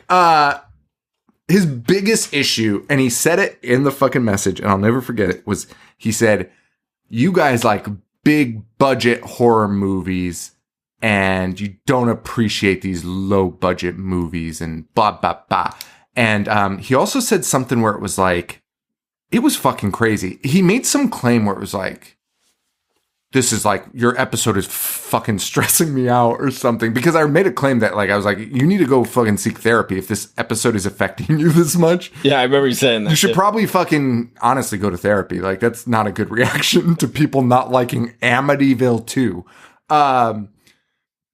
Bigger budget than the first movie. Fun fact. And I'll be honest, there's not a moment in this until the end where it's like a sleazy, low budget effects type movie. You know what I mean? Like, dude, there's like a whole procedural for 40 like minutes at the end of this movie where it's just police and priests and like, you're just like, what the fuck? Like you said, it's like The Exorcist, right? It's like more big budget than the first one. I would argue. Like, this is not a low budget sleazy fucking movie. I wish it was, but it's not. It's not at all. It's fucking weird. It's weird as fuck. But a couple things we noted, and I will also still agree with. The mom turns on the sink as soon as they move in, and blood comes out, and she laughs. Dude, blood comes out, and she is scared initially, but then it turns clear, and she's just like, oh, thank God that's resolved. No, lady. No. Fuck, that's insane. And you can't think of, I mean, it is like somehow the most realistic looking blood I've ever seen in a movie. Like that was blood. You know, you're not mistaking that for anything else. That's funny because that's exactly what you said in the episode. Because I was like, well, and again, like Lou being like hard up, like I was like, well, maybe she thought it was rust in the water, and you were like, are you fucking kidding me right now? Paulie being mad about having to work on the house is like the funniest shit in the world. Like, bud, you bought the fucking house. He walks in the house and he's like, Jesus fucking Christ. I gotta find that realtor and kick the shit out of him. Do not walk into it. Like, it's so bizarre. And the incestuous relationship that happens in this, you know, I was how do I say this? There's a certain idea about it, and I'll get to it a little bit later in this movie, but there's a certain idea about that I was like, I kind of fucking like that. But my issue here, and again, it's like the issue with the writing and the structure, is that this incestuous relationship starts before they fucking get into the fucking house. Like, as soon as they walk into the house, he's like, they're like so fucking Like they're into it. They're into it. They're into it from the get-go. He's not possessed yet. Right. Which goes along with the real life claim. And that's fine. But Joe, not a single one of these characters is fucking likable. Who the fuck are we rooting for in this? Like, that I'll agree with. Dude, I fucking hate all of them. Even the fucking kids are just fucking nightmares. And you're just like, I don't give a fuck about any of these people. Who's going to come out the hero on this? Fun fact, it's nobody. There is no hero. There is no hero. Good job, Dino. And the mirror scene, which we highlight, obviously, in our episode, but we're just like so low. It's so crazy. We're so low energy. We're like, then the mirror falls. Dude, it's like the funniest scene I've ever seen in my fucking life. Fucking, the guy has the family. Stands up running.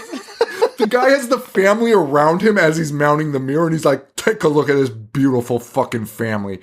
They sit down to eat. It falls. Nothing breaks. And he's like, you fucking piece of shit.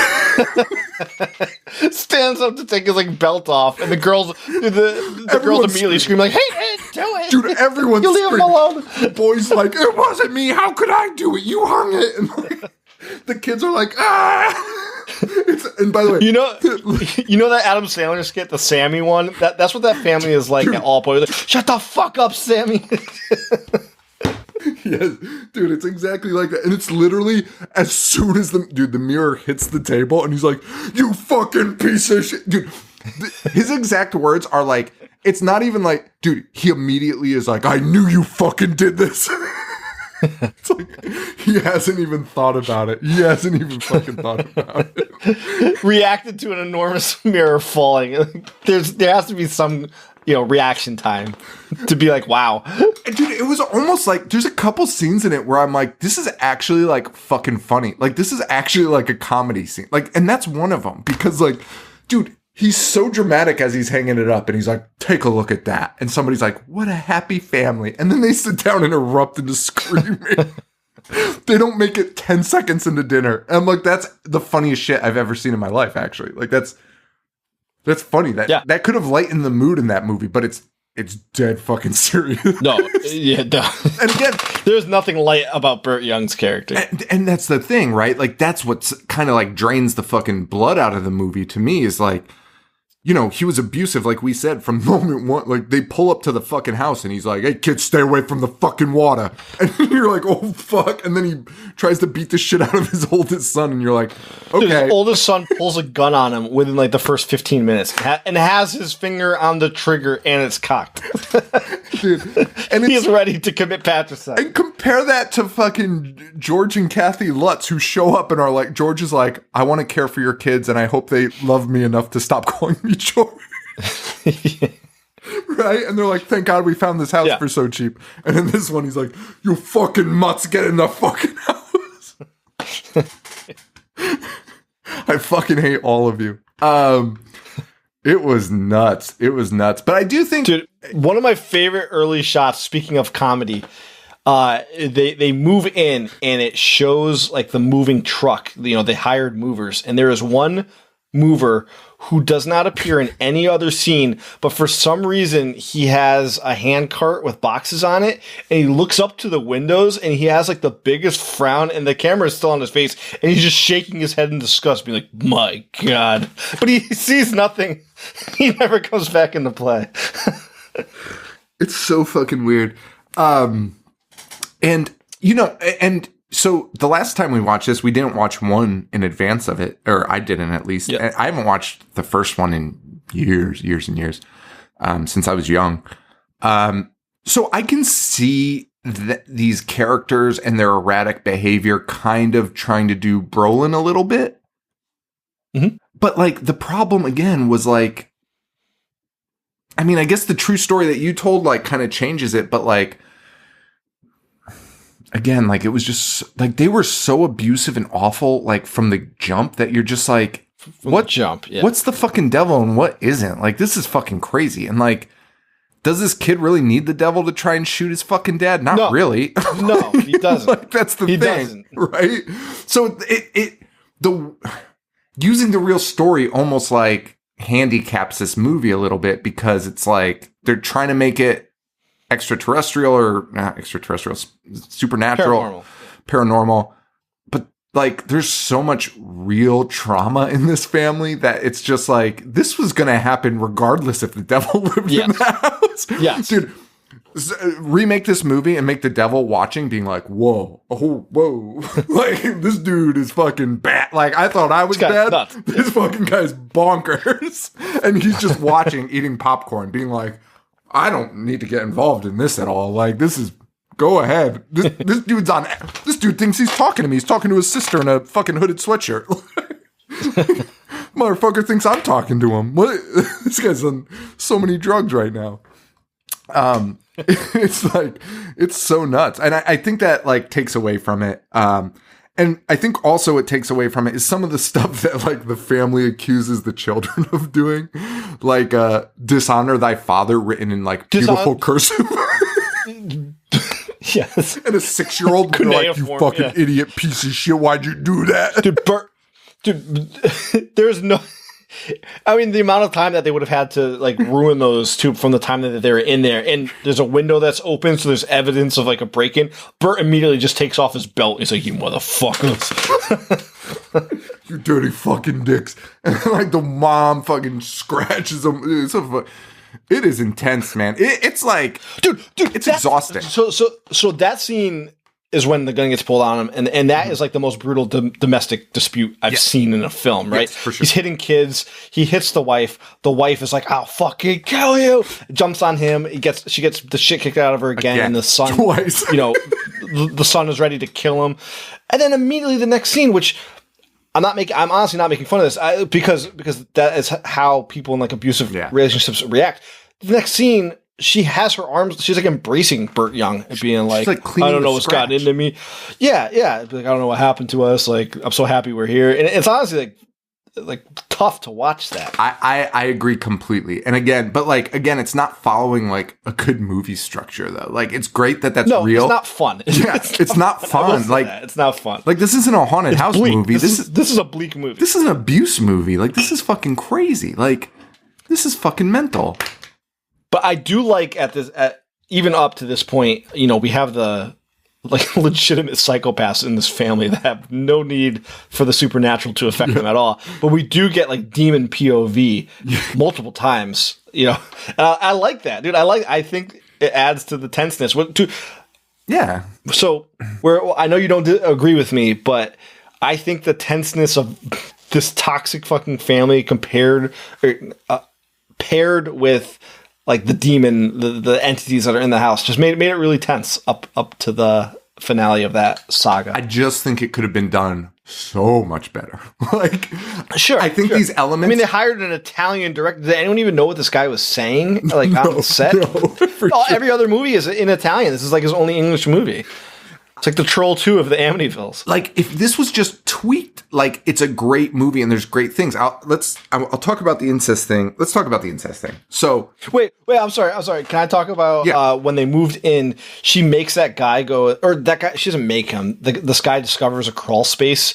And he just immediately, oh my god, just immediately walks in. He's like, "Hey, lady, you got a busted sewer line." And he's just fisting fucking piles of shit. Like, it's like actual like human feces, and then has the audacity to be like, "Smells like shit in here, lady." Yeah, guy, you just said there's a busted sewer line. A regular touching it. Frank the janitor. Gonna grab some donuts after.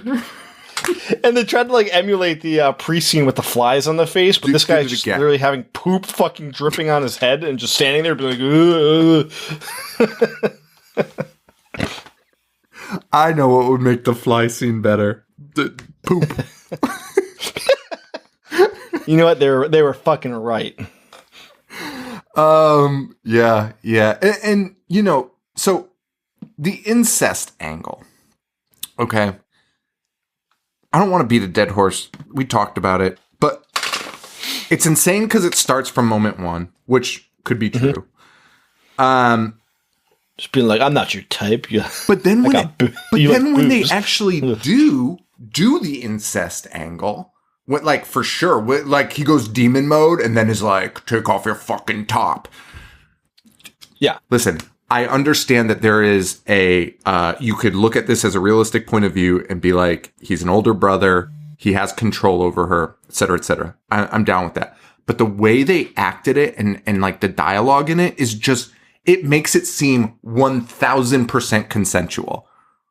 Like, she's like, you want to seem up? She was like, all right. Like, oh, no, totally cool. It is consensual. She is into it. But then it's not consensual later on. Then she's like, she's scarred later on. But, and I agree at this. Later on, she's like, I don't know what to feel. Like, do you like me or do you not? To me, that's great angle of like somebody that's being abused. I think that's great. Like, sure. But there's moments in between those two where she's feeling uncomfortable.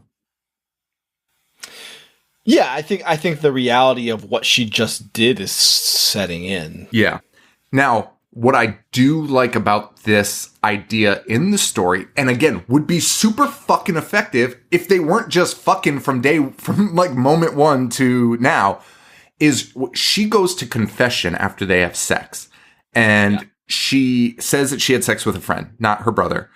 But she's trying to like just get it out, right? Like it's fucking hurting her soul, as it should. Right. And it's weighing heavy on her, and she confesses that she had sex with somebody, and the priest is like, well, you try not to do that. And she has like a breakdown, and she's like, why do you think he did it? And she's like, what? I have the quote written down. Cause dude, it was honestly, she was like, fuck, I'm so fucking mad. Sorry. She says something like he wanted to hurt God.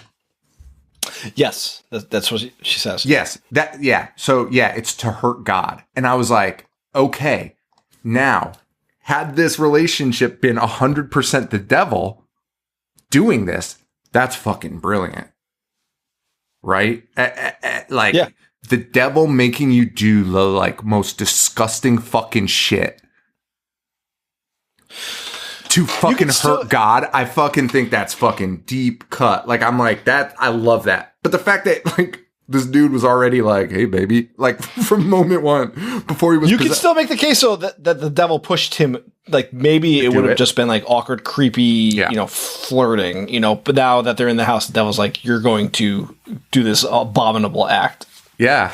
I mean, it's just tough. I just don't think it was done well. Cause like, I think that's great. I think that's fucking genius. And that fucking line is awesome. Awesome fucking line. Like, I don't know. Like, to me, like us not catching that in the first one is like kind of bummed me out. Cause I was like, that makes fucking sense. That adds everything up right there. But again, million ways to do that. Besides the way they good movie. Yeah, there's a good movie to be made here. There's bones here. There's fucking bones here of a fucking awesome movie, and they're just scrambled up and put in a blender and like spit on and thrown onto the fucking film. And he did. It's just there's some bizarre. Good moments, man. It's so bizarre to be like, hey, we're going to actually tell the prequel true story, but we're also going to do The Exorcist. Yes. Just figure it out. And also take this non-English speaking director and tell him to sort it out, Tell him to make sense of it. Hey, can you give that Italian guy the English script and tell him to fucking fix it up and make a movie out of it? Mamma mia! Yeah. That's all he said. You're not allowed to say that anymore. But sorry to our Italian Americans and Italian fans, but I'm one of them. You can say this is one of spicy meatball. I go get a pizza.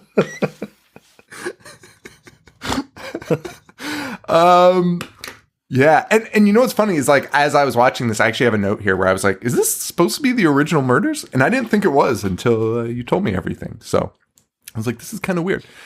Yeah. So this angle, dude, the murder scene is kind of hard to watch. It's very hard to watch. It is very real. It is very bummer. It's a bummer because it's not very like action sequency. There's no fight in anyone really. Like no one. I mean, the older sister does like have a little bit of fight, and she finds that the doors have all been locked shut and all that. But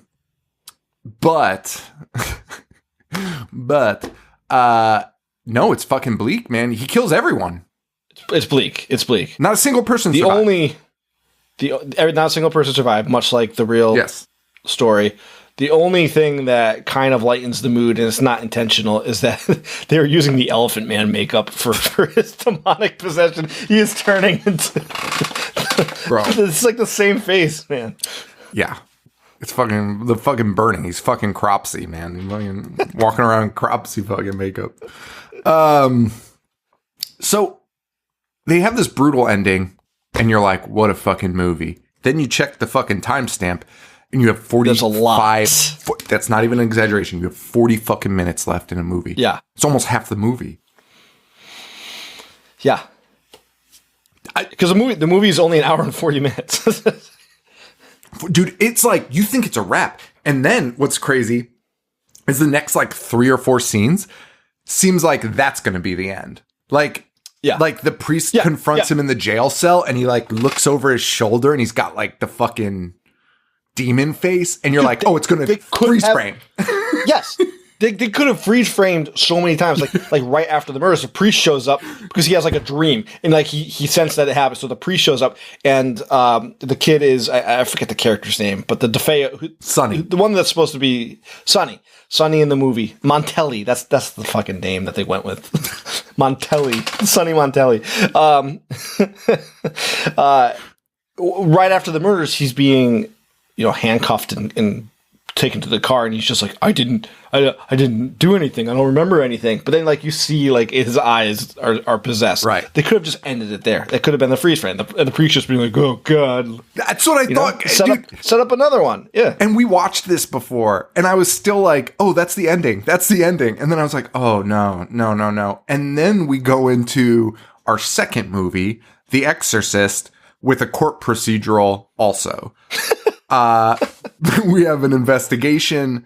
We have a court case where the fucking lawyer stands up and is like, pleading innocent by demonic possession. And the judge is like, can you come fucking here for a second? And the guy like walks up and he's like, no.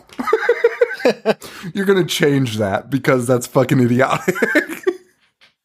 And now this is what, did the newest Conjuring kind of do this story? Is that what this was? Or what was the newest Conjuring about? Wasn't that about the DeFeos? I actually haven't seen any past the second. Oh, wait. No, I'm that's not sure. That's one about. But they are based on they're on the Warrens, and the Warrens, were involved with Amityville. I think this was a different one. I think this was one in Connecticut, but the guy actually did claim demonic possession in the court, which of course doesn't work. But that's okay. So, brother's killed everyone. He's locked up now. He goes on trial. We get a procedural and the bureaucracy of the courts. They break the priests. The priests in this are fucking crack me up. The priest in this cracks me up. He is just like, again, so gung ho, and this time not in like the last one, like he was like, I need to protect this family. And this one, he's like, I need to fucking exorcise this fucking kid. To the point where at the court, he's like, Your Honor, I'm going to perform an exorcism on this guy. And then when he walks out, the fucking Catholic Church is waiting outside in a black limousine like the fucking mafia. And he's like, hey, the mafia, come over here. Him up. They're like, what are you doing? Hey, you talking about fucking exorcisms? And he's like, oh, yeah, you said we were going to do it. Hey, I said we talk about it. And you're like, oh, what? And then he's like, well, can I perform one? And he's like, no. And then he's like, okay. And then he does it anyway. It's fucking amazing. And again, why are we watching? Why the fuck are we watching this? After the events are all wrapped up. It's all done. The movie's fucking over. We have this second movie. He breaks Sonny out of the hospital. And by the way, sorry, I need to just go back for a minute. Dude, you're like trying to set this up as a fucking franchise. You're trying to set this up as a fucking franchise. Like, you're trying to do something with this. This is not the way. This is not the fucking way. Somebody had to have been like, guys, we can do this forever. We can do this forever. Just not this. Because no one wants to see this. No one wants to. This is such a bummer. No one's going to come back to an Amityville movie ever. And probably, if we look at the statistics, they probably didn't until Ryan Reynolds. Yeah. You know, like, because and by the way, this made fucking money. This movie made fucking money. A $5 million budget, they made $12.5 million. Not a huge success, but for the budget, fucking massive. And it's everyone coming expecting James Brolin. Amityville. Yeah. And then they got this and they're like, we're fucking good. When 3D comes out and they're like, theaters. 3D comes out, all you're thinking is like, I get to watch fucking Burt Young in fucking 3D beat his fucking wife. I'm good. Pass. the belt coming out of the screen. Like Grandpa from the Boondocks in those fucking scenes, just like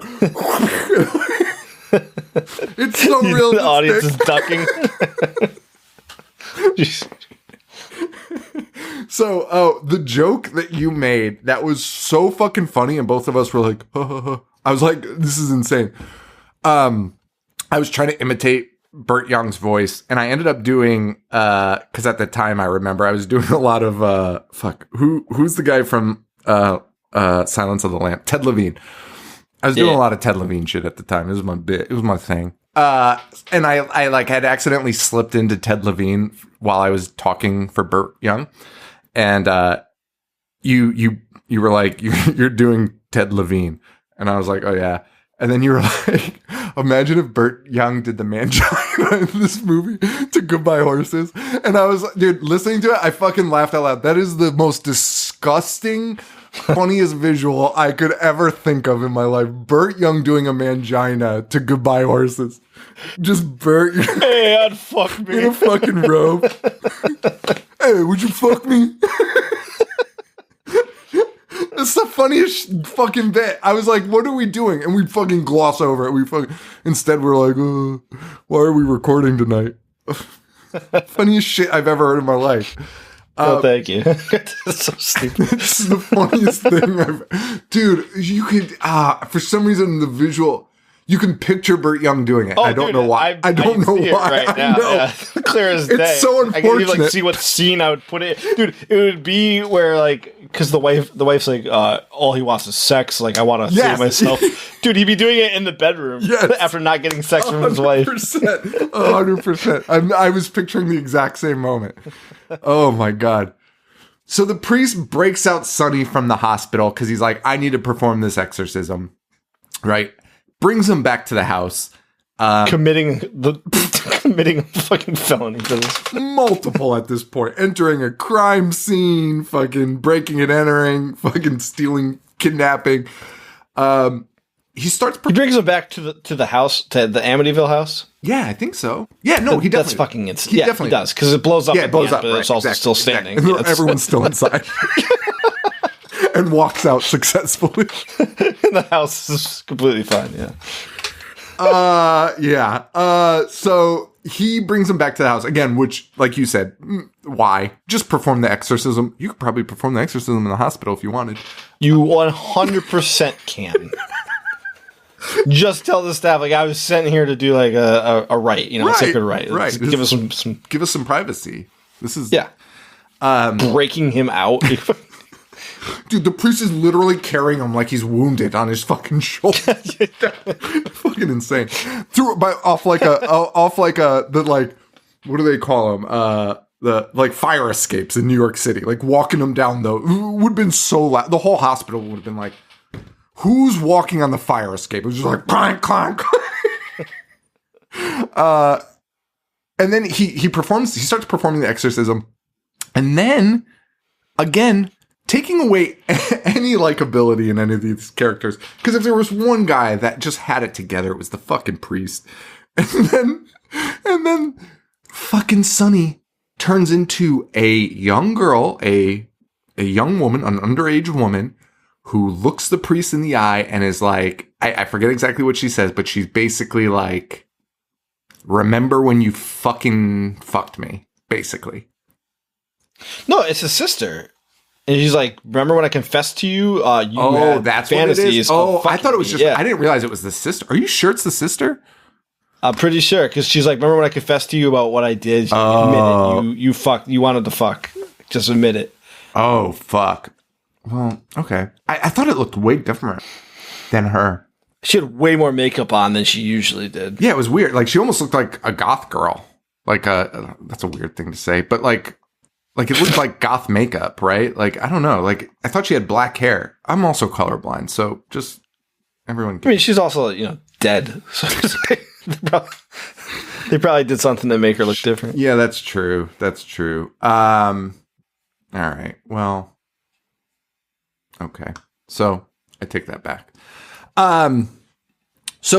But then Sonny turns into a actual fucking monster. His skin rips off. His head splits open. Dude, an actual monster. An actual monster. Which, again, like if Lou was like, you guys don't appreciate low budget movies, I would get it if this was a monster flick and this monster was like part of the whole fucking movie. You know what I mean?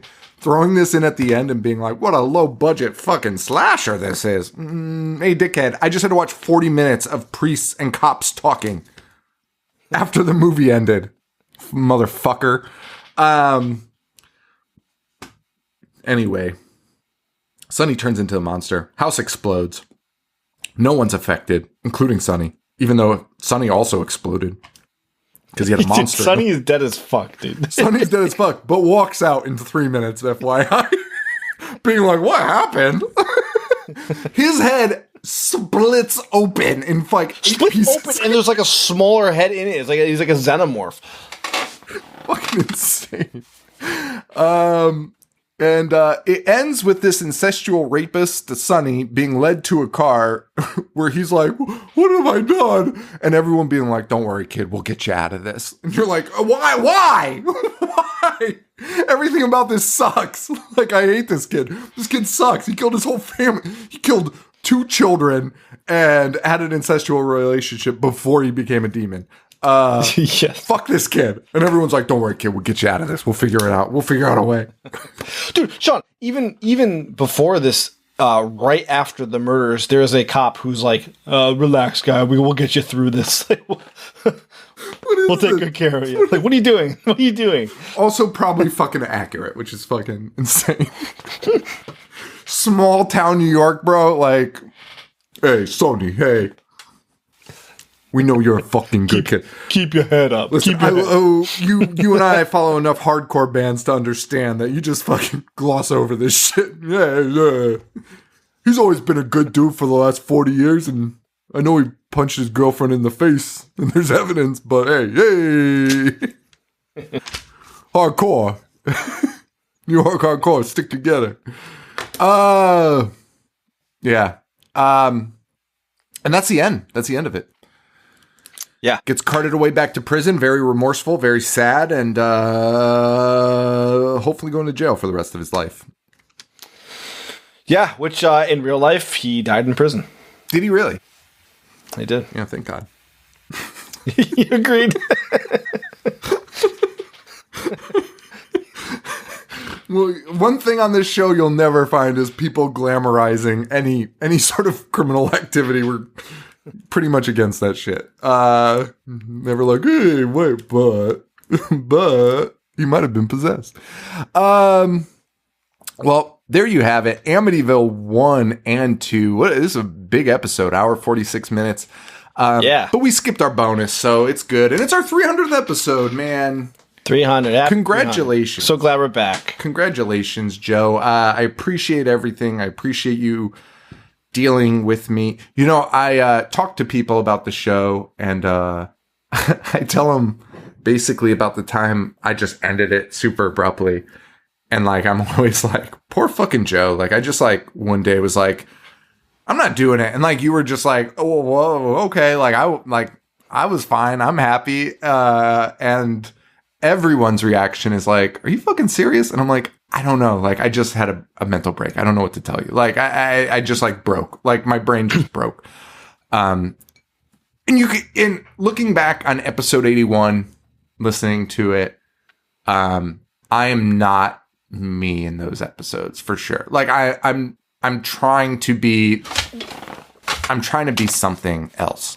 We said that at the beginning of this, and not to cut you off, and you're giving like an impassioned speech, and I'm drunk, and I cut you off. I'm not. like No, an I'm asshole. done. I'm done. But like when you did approach it to me, you know, obviously first and foremost, you're my friend, so I was like, whatever, man. Like I knew that it was going to be best for you, and I honestly always knew that we would probably come back to this. But I think we tried so hard to be quote unquote legit, and like we were on Bloody Disgusting, we were on Fangoria. I remember we would like pick and choose what we should talk about, and fear it was like we didn't want people to get mad at us for bashing certain movies, you know. Whereas now we can just be ourselves. Like, we could just.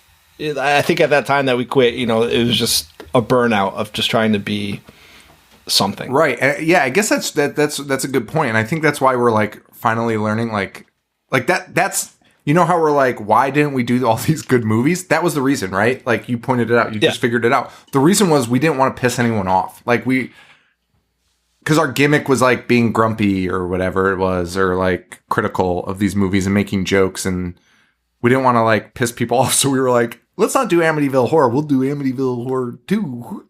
Yeah. Fucking nightmare to talk about.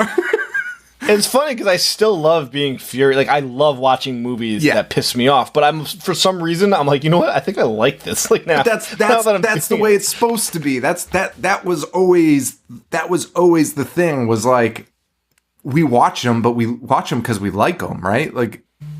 Yeah, we love dog shit. Joe, what was the movie that you were talking about that you were like, I'm all in? What was that movie recently? I was like, Joe, Terrifier 2, this motherfucker. Oh, yeah, hell yeah. Joe's like, I'm all fucking in. Because the guy's comparing it to fucking It, Chapter 1, which you could say whatever you want about It, Chapter 1. It's written by one of the greatest writers of all time. And he was like, people complaining about Terrifier 2's runtime. What about It, Chapter 1, which grossed $760 million? Yeah, because everyone loves Pennywise and Stephen King. So everyone showed up. Terrifier is not that. Terrifier, dude, 2 hours of art just fucking staring at people at a pizza parlor. I'm all in. Dude, I'm all in. Shooting them? Shooting them? That's scary. That's scary as fuck, dude. Stop. Fart the clown. That is realistically scary. You're trying to eat pizza and there's some fucking disgusting freak in clown makeup staring at you. Is Burt Young still alive? Yeah, dude. Let's April 30th, 1940, still going strong. Let's get that Kickstarter going for him to mangina pose for us. I want him in. He should have been in Terrifier 2. As Fart the Clown's dad. Doing the mangina. How much do you think it would take us to get him to do that? Dude 82 old school Italian. 82 82 is old, but it's not that old. He would probably have us killed. You know what I mean? He'd probably make some phone calls. Be like, I don't have much time left. This is my last favor. Take care of these two fucking kids. Want me to what the fuck's a mangina? Bert, it's when you tuck your dick in between your fucking thighs. Somebody shows him and I'll fucking kill him. Takes off his belt. Some people call it a fruit basket, Bert, because from the back it looks like a fucking basket of fruit. You haven't heard that term either. Okay, well, let's see. How do I explain this to you? You'd be so fucking mad. Yeah, man. 300 episodes. That's fun. I'm happy to be back. Yeah, it's so much easier to do, and I don't know why we made it so hard on ourselves at the beginning. I guess remote wasn't even like a good concept at the time. I think we tried doing it with like Skype or something because that's like all that was available at the time. Dude, man, it's crazy how fast technology changes, right? Yeah. Because like without the stream. It's also crazy that was 6 years, man. Better part of a decade. Yeah. Crazy. Yeah. I know. It's hey, Burt Young has he had a 17-0 bare knuckle boxing record in the Marine Corps, so he would definitely just kick the shit out of us. That's exactly what I was gonna say. Yeah, I got your mangina right here. Come over, come over and film it. And we'd be like, oh, okay. Hyping it up on the horror show page. We got Burt Young on the show. Walk into his house, he just beats the living Breaks shit out both of our us. jaws. The show's over because Bert fucking killed me. Oh my god.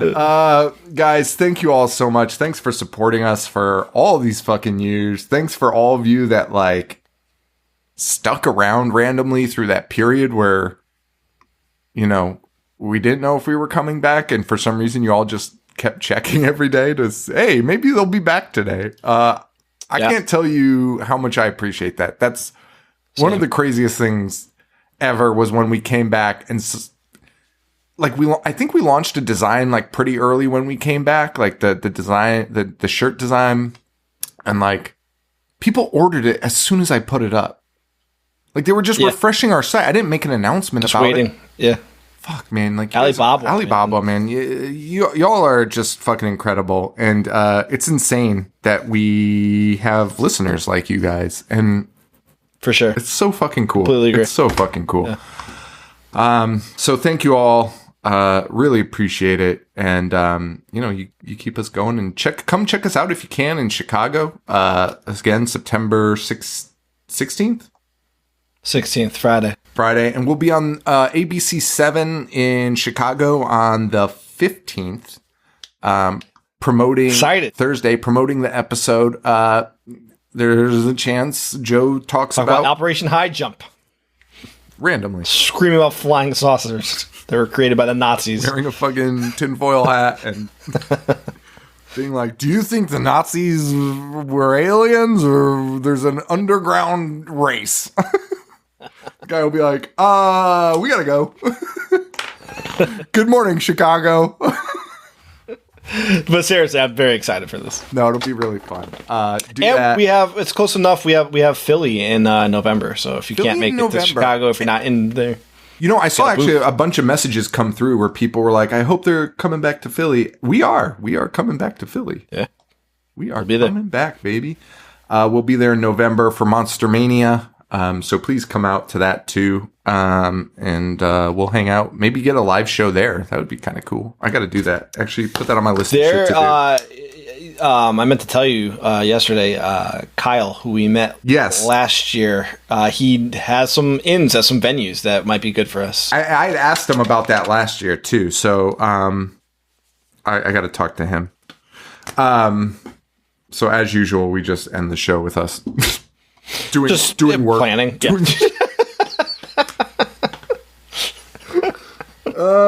Yeah. So that's hey, you got us, baby. Raw and uncut.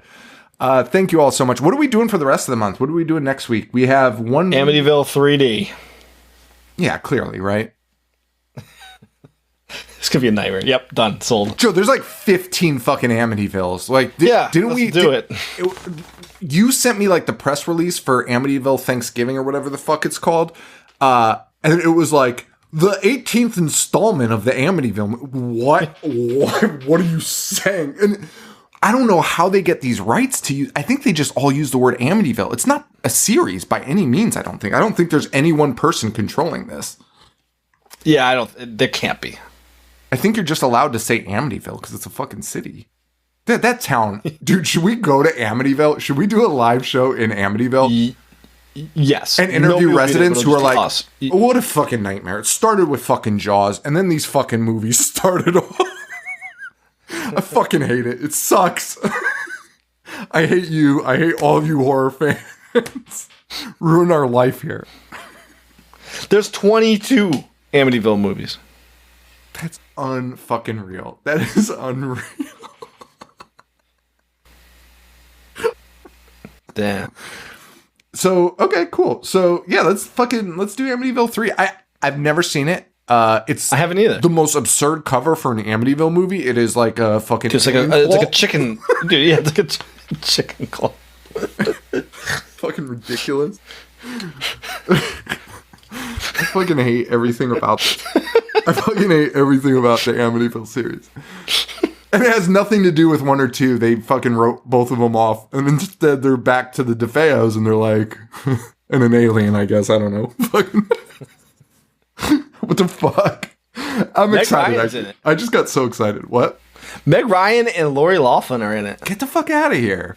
Yeah. Let's fucking go. Let's go. Fuck. Lori Loughlin, man. She's a very attractive woman. Agreed.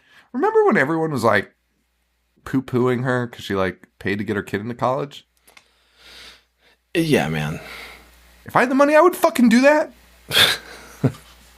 The fuck? I mean, she's not the only one, right? That's. Oh, you dude, acting like this is the first time that's fucking happened. What are we, fucking insane? Dude, George W. Bush Jr. went to Yale.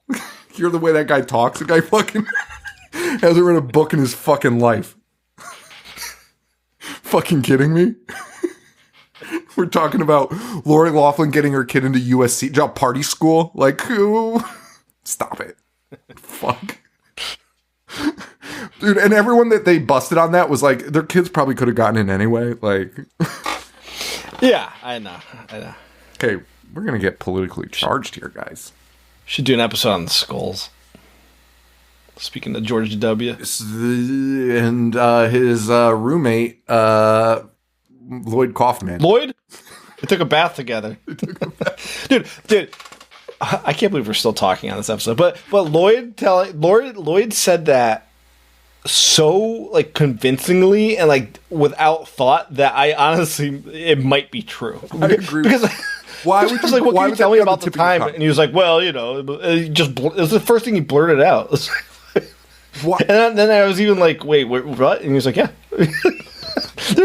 Because every other time he says something outlandish, he laughs. Right. You know? But he was like deadpan, just be like, yeah, no, why would I be lying about that? and the outlandish stuff he sets up like a regular joke, right? He delivers it like a punchline. And in that one, he was just like, well, like the time I took a bath with George Bush, and you were like, what? Excuse me? Yeah, isn't that what all college boys do? Before your skulls initiation or bones initiation, whatever. All right. Anyway, guys, thank you all so much. Love the show. Love you. You're the reason we do it. Give us a reason to do this. And I'm excited about ADAT. Love it. All documented, all true. Yes. So keep an eye on that. Head on over to Patreon or listen to the episode. It was released last week. I really enjoyed it. And yeah, thank you guys. And the store will be up soon. I promise. I know I've said that like the last few weeks. It's so close to being done, but I had a few more designs I had to fucking squeeze in. And to the probably most people's chagrins, because it's like the most requested thing. I don't know why.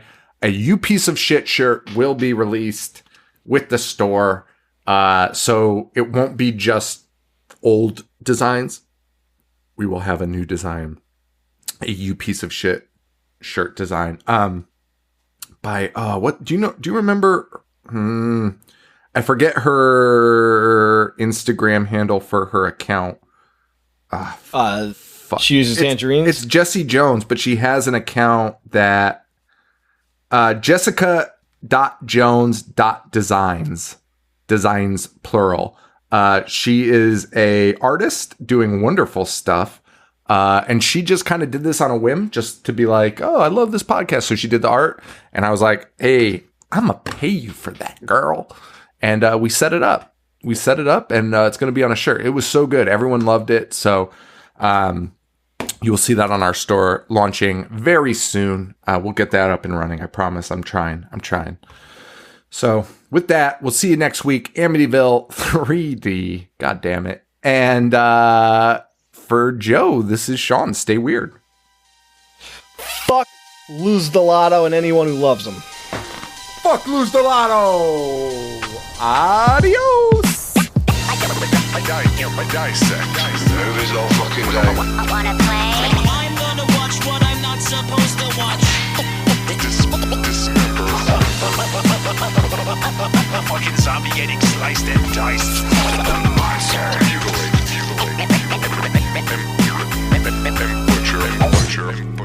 Butcher.